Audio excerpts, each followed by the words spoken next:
Hello everyone, my self S R Yadav.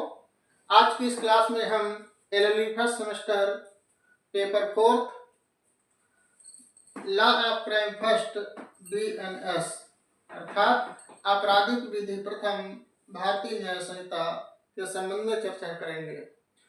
इस paper के अंतर्गत, इस प्रश्न पत्र के अंतर्गत हमारा जो आज का टॉपिक है मौलिक आपराधिक विधि का परिचय, इंट्रोडक्शन ऑफ सब्स्टेंटिव क्रिमिनल लॉ। आपराधिक विधि जो है वो दो प्रकार की बताई जाती है। एक तो मौलिक विधि होती है और दूसरी प्रक्रिया विधि होती है, यानी substantive law and procedural law. Substantive law से तात्पर्य होता है ऐसी विधि, मौलिक विधि से तात्पर्य होता है ऐसी विधि जिस विधि के अंतर्गत किसी आपराधिक कृत्य की परिभाषा दी जाती है, साथ साथ में उसके एसेंशियल एलिमेंट्स अर्थात आवश्यक तत्वों को भी वहां पर वर्णित कर दिया जाता है और उस आपराधिक कृत्य के संबंध में कितनी सजा का उपबंध किया गया है वो सजा भी वहां पर निर्धारित कर दी जाती है। ये हुई हमारी मौलिक विधि, सब्स्टेंटिव लॉ। प्रोसीजरल लॉ अर्थात प्रक्रिया विधि से तात्पर्य होता है जिस विधि के अंतर्गत उस आपराधिक कृत्य के बारे में ट्रायल होता है, विचार किया जाता है। तो जिस तरीके से हमारा जो सब्स्टेंटिव लॉ यहाँ पर है वो अभी तक भारतीय दंड संहिता 1860 रही है, वर्तमान में अब भारतीय न्याय संहिता 2023 आ गई है।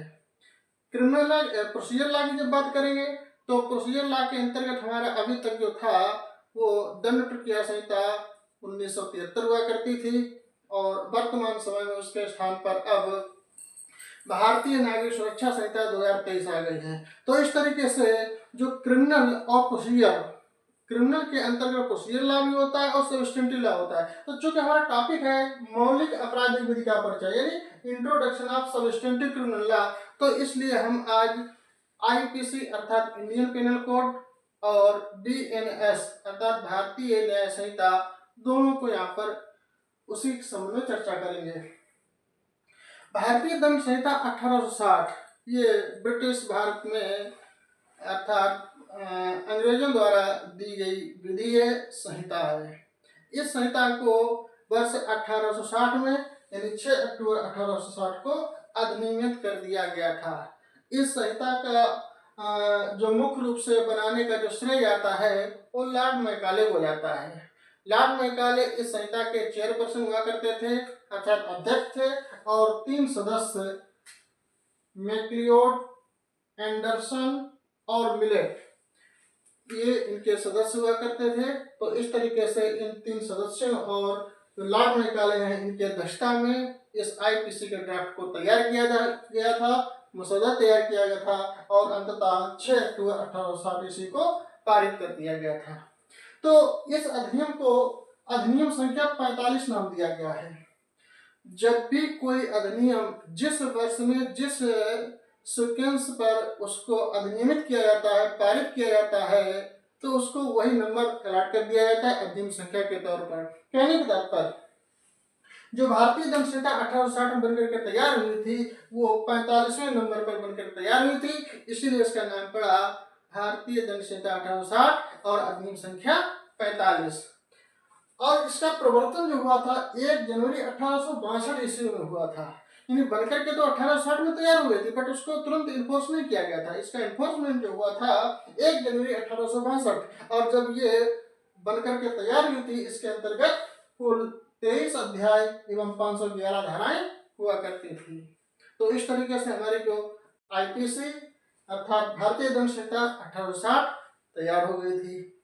वर्तमान परिदृश्यों को देखते हुए ये जो भारतीय दंड संहिता है ये अब व्यवहारिक साबित होने लगी थी, क्योंकि जो अपराध उस दौरान अर्थात जब ये बनकर तैयार हुई थी, कह सकते हैं 1860 में जो परिस्थितियां भारत के लिए मुफीद हुआ करती थी वो वर्तमान समय में नहीं है। क्योंकि समय और सभ्यता के विकास के साथ साथ में जब आगे बढ़ते हैं तो जिस तरीके से हम टेक्नोलॉजी में आगे बढ़े हैं तो उन अपराधों को कवर करना थोड़ा असंभव हो रहा था जो अपराध वर्तमान में बहुत तेजी से बढ़ रहे हैं। जैसे साइबर क्राइम है, पहले साइबर क्राइम की जो अवधारणा बहुत लेस मात्र हुआ करती थी कि उस दौरान टेक्नोलॉजी में हम इतना फास्ट नहीं हुआ करते थे। तो इस तरीके से चूंकि साइबर से संबंधित अपराध या कुछ अन्य ऐसे अपराध हैं जो आईपीसी के अंदर कवर नहीं हो पा रहे थे, तो इसीलिए हमारी विधायिका ने इस भारतीय न्याय संहिता 2023 का कॉन्सेप्ट दिया और इस एक्ट को बना करके तैयार किया। चूंकि भारतीय दंड संहिता के अंतर्गत कुछ मामले पहले से ही आने वाले सुप्रीम कोर्ट ने, जैसे इसकी धारा हम 377 की बात करेंगे तो Navtej Singh Johar versus Union of India AIR 2018 Supreme Court के मामले में इसको समाप्त कर दिया गया था, असंवैधानिक घोषित कर दिया गया था, क्योंकि ये भारतीय संविधान के अनुच्छेद 14 एवं 21 के उल्लंघन में साबित हुई थी। तो इस तरीके से धारा 370 के अलावा धारा 497 एडल्ट्री अर्थात गैर कर्म, उसको भी Joseph Shine versus Union of India के मामले में असंवैधानिक घोषित कर दिया था। तो इस तरीके से कुछ धाराएं जो थी जो कि ऑनरेबल सुप्रीम कोर्ट ने पहले से ही असंवैधानिक घोषित कर दिया था, उनको भी बीएनएस में जगह नहीं दी गई, स्थान नहीं दिया गया है। साथ साथ में कुछ नई धाराओं को भी इसमें ऐड किया गया, जैसा कि मैंने बताया कि यहाँ पर टोटल 511 धाराएं हुआ करती थी, जबकि भारतीय न्याय संहिता 2023 के अंतर्गत जो है वो मात्र 358 धाराएं हैं। इसका मतलब ये नहीं हुआ कि ये बहुत सारी धाराएं को हटा दिया गया है, कुछ धाराओं का मर्ज भी किया गया है। मर्ज से तात्पर्य होता है जैसे धारा 6 से लेकर के और धारा करीब 55 तक, वहां तक इन धाराओं को जो परिभाषाएं वगैरह हुआ करती थी, उन परिभाषाओं को धारा 2 के अंतर्गत डाल करके, जैसे 2(1), 2(2), 2(3), 2(4) करके उसको इकट्ठा कर दिया गया है। तो लगता है कि धाराएं कम हुई, जबकि धाराएं इतनी ज्यादा कम नहीं, कम तो थोड़ी हुई है, कुछ नई धाराओं को बढ़ाया भी गया, जोड़ा भी गया, तो उनको सेपरेट कर दिया गया। तो इसका मतलब ये नहीं कि धाराएं घटी हैं, लगभग कुछ हटाई गई हैं तो कुछ जोड़ी भी गई हैं।